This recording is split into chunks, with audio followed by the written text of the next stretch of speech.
सुहेल वड़ैत साहब, आपके लिए पहला सवाल, और ये पूछा गया है कि बैरून मुल्क मुकीम पाकिस्तानियों को इलेक्शन लड़ने की इजाज़त क्यों होनी चाहिए? सैकड़ों मसाइल को रोज़ाना की बुनियाद पर सहते नहीं, सहने वालों से कोसों दूर बसते हैं। उन्हें पिसने वाली आवाम के बराबर वोट का हक या इलेक्शन लड़कर इस आवाम की नुमाइंदगी करने का हक क्यों हासिल होना चाहिए? देखिए, मेरी बड़ी इस बारे में वाज़ेह राय है। मैं कई दफ़ा इजहार कर चुका हूँ, आज फिर करना चाहता हूँ। देखिए, गुजारिश ये है कि ओवरसीज़ पाकिस्तानी हमारा बड़ा कीमती सरमाया है और उनमें से ख़ास कर जो एक्सपर्टाइज रखते हैं, हमें उनसे फ़ायदा लेना चाहिए। जिस तरह ओवरसीज़ चाइनीज़ ने चाइना को बदला, जिस तरह ओवरसीज़ नॉर्थ कोरियन ने नॉर्थ कोरियन को आज तक बचाए रखा है, तो इसी तरह पाकिस्तानी भी हमारा सरमाया है और हमें उनसे मदद भी लेनी चाहिए, एक्सपर्टाइज भी लेनी चाहिए। उनसे बहुत सारे वो जो फ़न जानते हैं उनको एक्सपोर्ट करके पाकिस्तान लाना चाहिए। ये तो एक बात हो गई। दूसरी बात ये है कि उनको वोट का हक होना चाहिए, मगर उनके लिए स्पेशल सीट्स होनी चाहिए और वो स्पेशल सीट्स आप 5-10 बना लें। नॉर्थ अमेरिका, यूरोप की अलग सीटें बना लें और जो इसी तरह गल्फ है उसकी अलग बना लें और जो है वो बिल्कुल पार्टियां उनको टिकट दें और वहाँ वो इलेक्शन लड़े, जो जीते वो ज़रूर शामिल हो जाए। लेकिन डायरेक्टली कॉन्स्टिट्यूंसीज में उनका वोट होना वो वाकई अपने उस हल्के के लोगों की हक तलफी होगी, क्योंकि उनके मसाइल और हैं, ओवरसीज़ के मसाइल और हैं। और इसी तरह जो है वो उनको वहाँ बैठ के जो पाकिस्तान की कॉन्स्टिट्यूंसीज में वोट देने का हक है, वो तो खैर अभी दुनिया में शायद ही चंद मुल्क हैं जिन्होंने ये दिया है। ये देना बड़ा मुश्किल है, ये कॉम्प्लिकेटेड भी बड़ा है और उसके असरात भी बड़ी मुश्किल है। और हमने 2018 में ओवरसीज़ की हदायत पर अमल करते हुए, उनकी ख्वाहिशात पर अमल करते हुए जो उनकी मर्जी की हुकूमत थी वो लेके आए और पाकिस्तान के अवाम ने भी उस पर साथ किया। और लेकिन उसके बाद हमने ये नहीं देखा कि ओवरसीज़ ने कोई अपनी जो वो भेजते हैं हर साल या हर महीने उसमें इजाफा हुआ हो। हमने ये नहीं देखा कि ओवरसीज़ ने आके कोई पाकिस्तान की किस्मत बदल डाली हो। तो मेरा ख्याल है कि उनके लिए कुछ ऐसी चीज़ें करनी चाहिए जिससे उन्हें अट्रैक्शन हो, जिसमें वो बजाय सिर्फ सियासत में हिस्सा लेने के बाकी चीज़ों में भी हिस्सा लें और ताकि उनका पाकिस्तान को सही तौर पर फ़ायदा हो।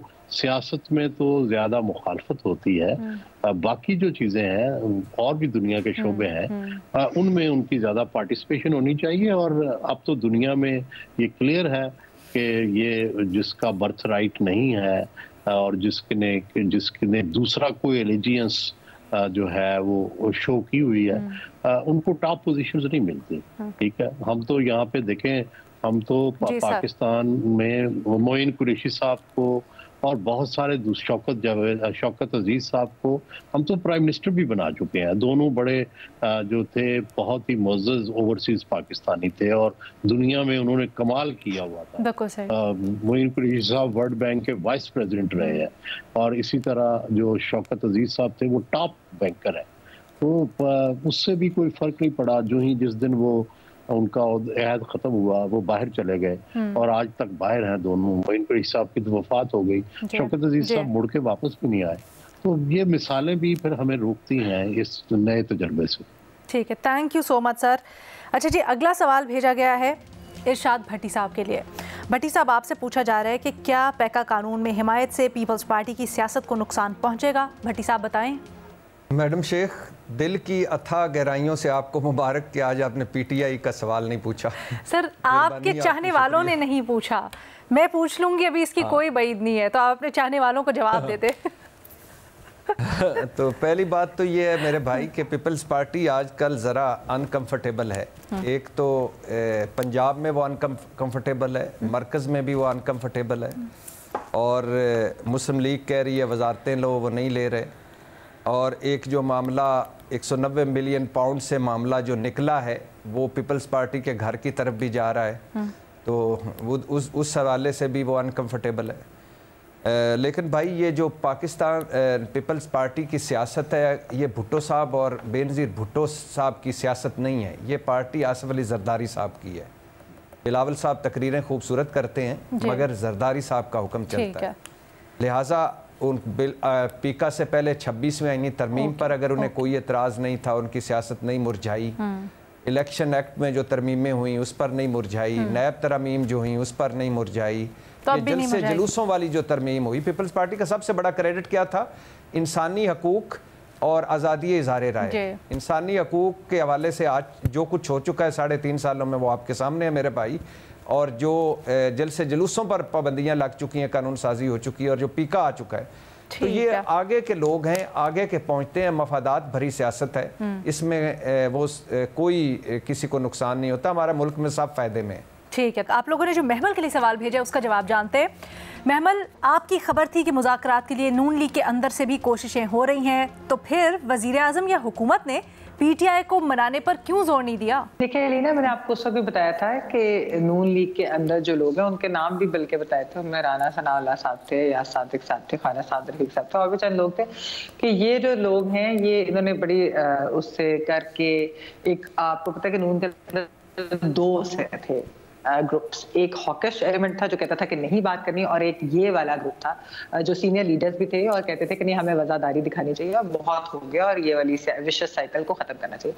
जब उन्होंने इतने ज्यादा एक लड़ाई लेकर, या आप कह ले दे प्रिवेल फाइनली, और उन्होंने ये मुज़ाकरात स्टार्ट किए, तो हम उस वक्त तो हमने बहुत वेलकम भी किया था, सारी बात की थी, लेकिन हम उस वक्त यही कह रहे थे कि पीटीआई जो बार बार ये डेडलाइंस दे रही है ये नहीं देनी चाहिए, क्योंकि डेडलाइंस का मतलब होता है कि फिर आप बात को आगे उस तरीके से नहीं बढ़ाना चाहते। और पीटीआई वैसे तो कहती थी कि जी हुकूमत सीरियस है, अगर हुकूमत सीरियस नहीं थी तो फिर पीटीआई को हुकूमत का ब्लफ कॉल करना चाहिए था ना, यहाँ पर तो और चीज होगी। तो जब उन्होंने इतनी जिद दिखाई, सारा कुछ हुआ, तो ये जो एलिमेंट है इनके ऊपर जाहिर बात है हॉकिश एलिमेंट्स इनको यही बात करते हैं कि हमने तो आपको पहले ही कहा था, पीटीआई तो बात नहीं करना चाहती, वो तो कहीं और देख रही है। और उन्होंने यही किया कि इतने राउंड्स के बाद जो उन्होंने, अभी महीना ही हुआ था, महीने के बाद उन्होंने पीटीआई कहती है राना साहब के सामने डिमांड्स दी दोपहर को, राना साहब ने शाम को कर दी प्रेस कॉन्फ्रेंस पीटीआई के खिलाफ। वो कहते हैं ये क्या तरीका है? What is this behaviour Rana साहब? नहीं देखिए अलीना, बात ये होती है कि एक सियासत होती है और एक होती है कि जो बिहाइंड द सीन्स बात हो रही होती है। जिस तरह जब मैंने आपको खबर जब दी थी तो मैंने यही बताया था कि ये सीनियर लीडर्स इंक्लूडिंग राना साहब यही कह रहे हैं कि जी हमने भी, हमारे साथ बहुत ज्यादती हुई और इनके साथ भी अब बहुत ज्यादती हुई, ये बस करते, ये बात को खत्म करते। ये जो प्रेस टॉक ये है, इसके ऊपर तो हमने भी उसको क्रिटिसाइज किया था कि एक्चुअली इस तरह से नून लीग के लीडर्स और खासतौर पर वो जो मुज़ाकराती कमेटी के अंदर है उनको बात नहीं करनी चाहिए। लेकिन उसका ये मतलब नहीं है कि एक प्रेस टॉक की वजह से या इस वजह से पीटीआई ने मुज़ाकरात खत्म किया। आपको मालूम है कि पीटीआई तो पहले बात ही नहीं करना चाह रही थी, 26 नवंबर के बाद जब उनके पास ऑप्शंस कम हो गए थे तो तब उन्होंने बातचीत जो शुरू की थी। लेकिन बड़ा अनफॉर्चुनेट है कि ये मामला आगे नहीं बढ़ सके। मैं तो खैर अभी भी कहूंगी कि अगर पीटीआई जो है वो वापस आ सकती है, ऐसा नहीं है कि हुकूमत ने भी बिल्कुल कोई ये दरवाजे बंद कर दिए।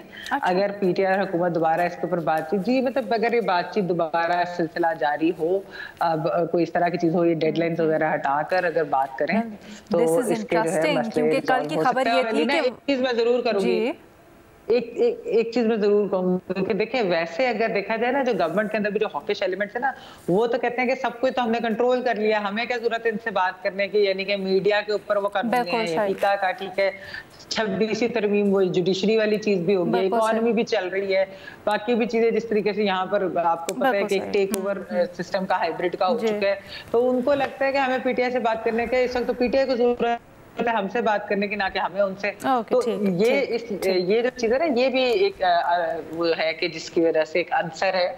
इसीलिए मैं कह रही थी कि पीटीआई को चाहिए कि फिर भी अगर बातचीत का सिलसिला जो है वो जारी रखे तो बेहतर हो। बहुत शुक्रिया महमल।